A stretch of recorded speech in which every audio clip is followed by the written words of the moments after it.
Dhaba style ఆలు మేతి కర్రీని చాలా సింపుల్గా ఎలా చేసుకోవాలో చూసేయండి. ఒక ప్యాన్లోకి 2 టేబుల్ స్పూన్ల వరకు ఆయిల్ పోసుకోండి. ఆయిల్ వేడైన తర్వాతకి పోపు దినుసులు వేసుకొని ఆ తర్వాతకి ఒక మీడియం సైజు ఆనియన్ని చిన్న ముక్కలుగా కట్ చేసుకొని వేసుకోండి. ఆనియన్ 50 to 60% మగ్గిన తర్వాతకి ఇందులోకి పసుపు, అల్లం వెల్లుల్లి పేస్ట్ వేసుకొని మరొక 5 నిమిషాల పాటు ఫ్రై చేసుకుంటే అల్లం వెల్లుల్లిలోని పచ్చివాసన కంప్లీట్గా పోతుంది. ఆ తర్వాతకి మేతి వేసుకొని మేతి కూడా ఒక 50% ఆయిల్లో ఫ్రై అవ్వాలి.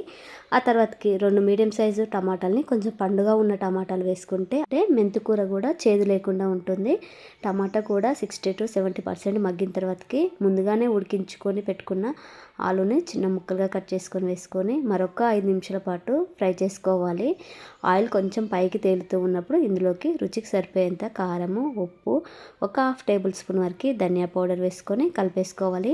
ఫ్రైగా కావాలంటే ఒక 2 నిమిషాల పాటు అలా ఉంచేసి తీసేసుకోవచ్చు. ఇక్కడ నేను గ్రేవీగా చేస్తున్నాను. గ్రేవీకి సరిపోయేంత వాటర్ పోసుకొని మరొక 5 నిమిషాల పాటు ఉడికించుకుంటే మనకు థిక్ గ్రేవీ వస్తుంది. ఎప్పుడైతే ఆయిల్ పైకి తేలుతూ ఉంటుందో అప్పుడు ఇందులోకి 1/2 టేబుల్ స్పూన్ వరకు జీలకర్ర పౌడర్ అలాగే సన్నగా తరిగి పెట్టిన కొత్తిమీర వేసుకొని మరొక 2 నిమిషాల పాటు ఉడికించుకొని తీసేసుకున్నారంటే డాబా స్టైల్ ఆలు మేతి కర్రీ రెడీ. చపాతీలోకైనా అన్నంలోకైనా బాగుంటుంది. ఒకసారి ట్రై చేయండి.